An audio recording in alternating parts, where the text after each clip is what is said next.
Good morning everyone. तो आज मैं the rise of nationalism in Europe के नेक्स्ट टॉपिक की ओर चल रहे हैं। The aristocrats and the new middle class या emergence of middle class.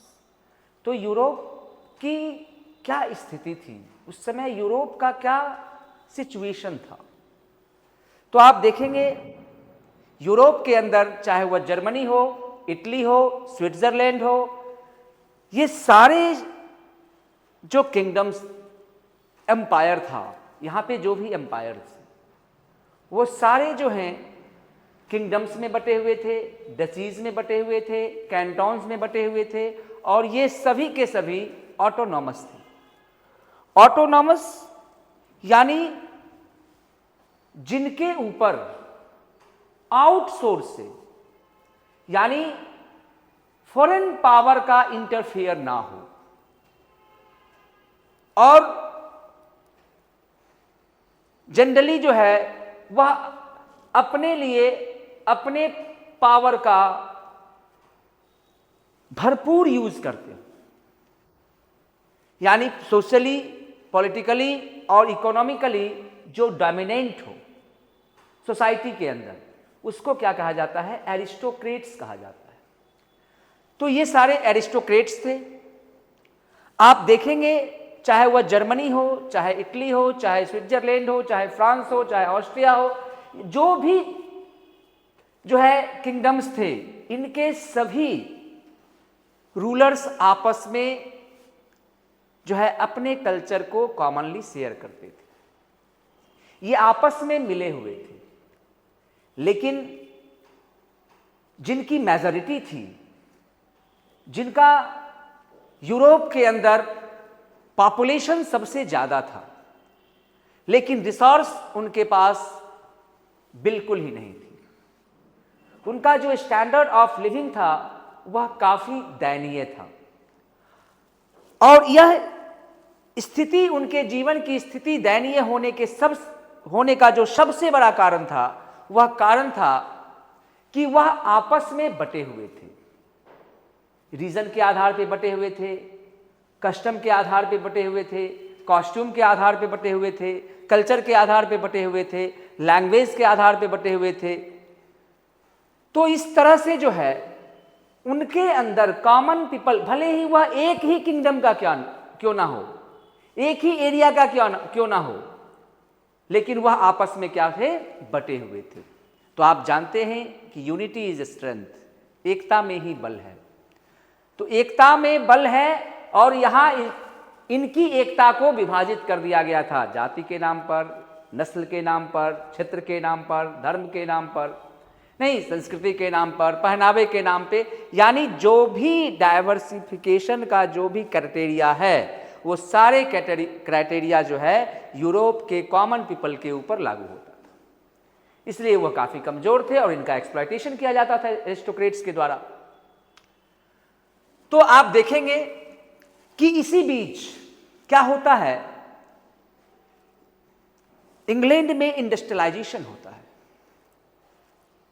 England में इंडस्ट्रियलाइजेशन के साथ नए बिजनेस ग्रुप, ट्रेडर्स जो है, प्रोफेशनल्स, चाहे वो टीचर्स हों, प्रोफेसर्स हों, यानी इसी पीजेंट्स ग्रुप से, इसी कॉमन पीपल के ग्रुप से ये जो है आगे निकल करके आते हैं, ये लीड करते हैं सोसाइटी को। ये पढ़े लिखे होते हैं, ये एडुकेटेड क्लास होते हैं, इनके पास इनकम आना शुरू हो गया, तरह तरह का ट्रेड करना शुरू कर दिए, तरह तरह की बिजनेस करना शुरू कर दिए। वो स्कॉलर थे तो अपने जो है इंटेलेक्चुअल का जो है यूज करना शुरू कर दिए। तो इनके पास जो है यह अब जो है राष्ट्र के बारे में, कॉमननेस के बारे में, लोगों को यूनाइट करने के लिए सोचा। इन्हें ट्रेड में प्रॉब्लम होने लगा, इन्हें बिजनेस में प्रॉब्लम होने लगा, इन्हें एक जगह से दूसरी जगह ट्रांसपोर्ट करने में प्रॉब्लम होने लगा। तो इन लोगों ने जो है यूनाइट होकर के एरिस्टोक्रेट के खिलाफ स्वयं को खड़ा किया और उनसे जो है राइट की मांग करनी शुरू कर दी। तो आपको जो है पता चलेगा कि जो ये मिडिल क्लास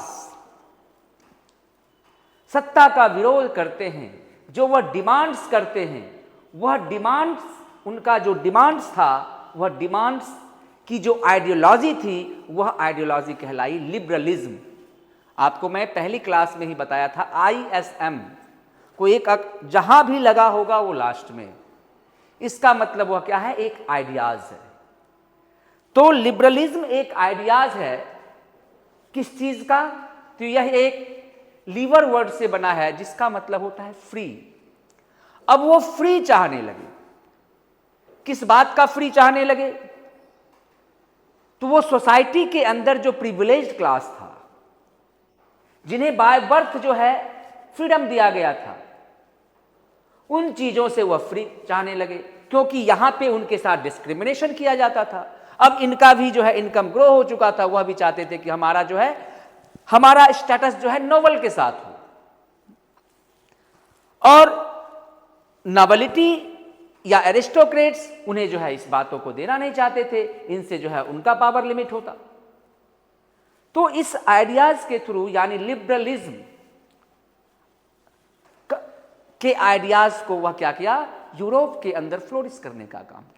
तो लिबरलिज्म एक आइडियाज है। The term liberalism derives from the Latin root लीवर मीनिंग फ्री। अब ये इनका स्फीयर जो था, यानी फ्री सिर्फ वह जो है ट्रेड और कॉमर्स में नहीं चाहते, वो सोशली फ्री चाहते थे, वह इकोनॉमिकली फ्री चाहते थे, और वह जो है पॉलिटिकली फ्री चाहते थे। तो इस क्वेश्चन को आप बहुत ध्यान से सुन लीजिए। इस टॉपिक्स के अंदर जो यह टॉपिक है एरिस्टोक्रेट्स एंड मिडिल क्लास, तो middle class, emergence of middle class, तो आप जनरली जान गए कि जो है ये पीजेंट क्लास से आया है, जो पढ़े लिखे बुद्धिजीवी लोग थे, जो व्यापारी थे।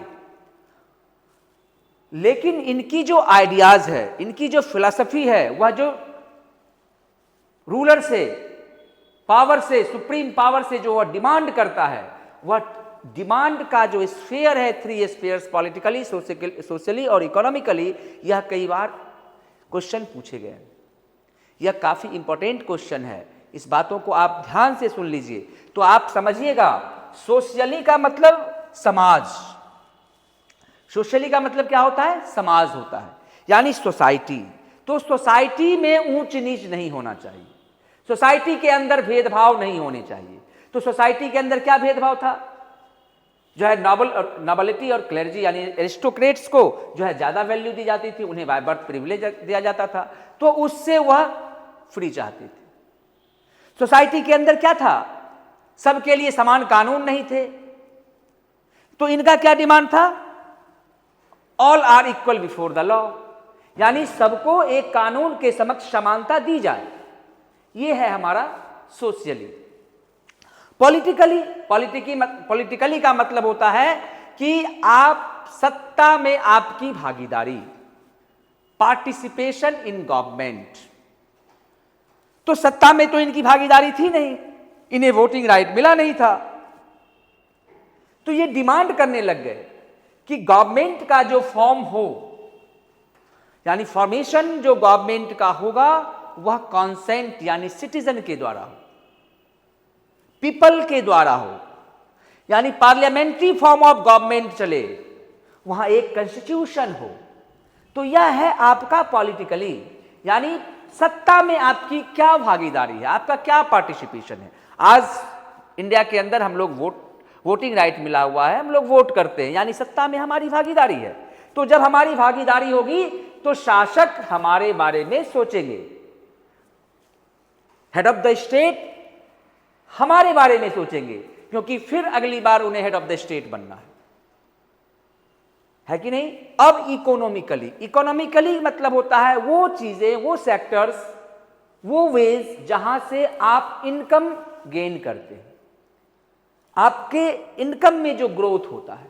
तो ये हमने बताया था, इस क्लास में लोग जो है ट्रेडर्स थे, इस क्लास में लोग जो है बिजनेसमैन थे,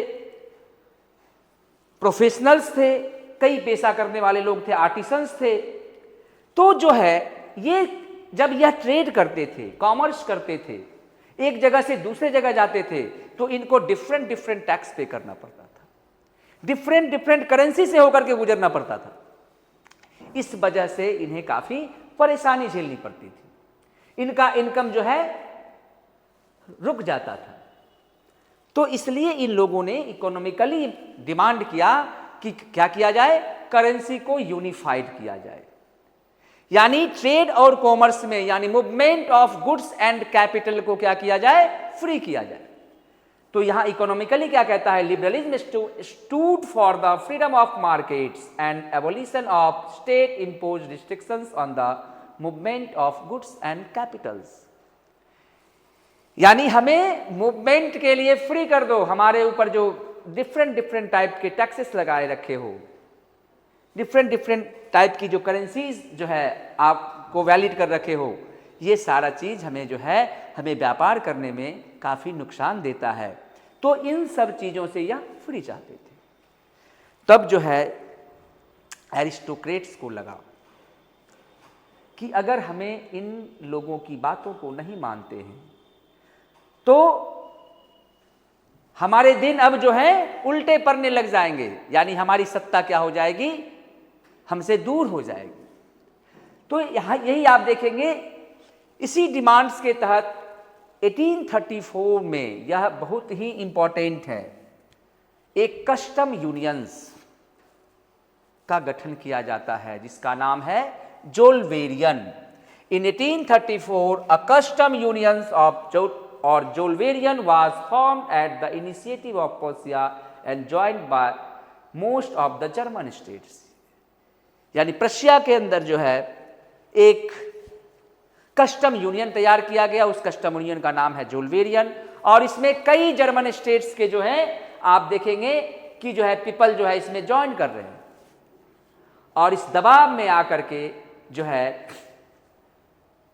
शासक एरिस्टोक्रेट्स रूलर जो हैं वह टैरिफ बैरियर्स को क्या करते हैं, रिमूव कर देते हैं। यानी अब जो है एक स्टेट से दूसरे स्टेट्स में जाने में जो है उन्हें टैक्सेस पे नहीं करना पड़ेगा। दूसरा क्या किया जाता है, इनका एक इकोनॉमिकल डिमांड था कि इन्हें दिया जाए क्या चीज, करेंसी को इक्वलाइज किया। तो यहां पे यह भी होता है कि करेंसी के जो वैल्यूज हैं उसको रिड्यूस कर दिया जाता है, उसके नंबर को रिड्यूस करके फ्रॉम ओवर 30 to 2, यानी यहां 30 से क्या किया जाता है 2। तो आप देखेंगे इस लाइन को भी आप बहुत ध्यान से देख लीजिएगा, जो कस्टम यूनियन वाली बातों को, क्योंकि आपको हो सकता है कि इसको जो है करेक्ट करने के लिए दे दिया जाए, रीराइट करने के लिए दे दिया जाए।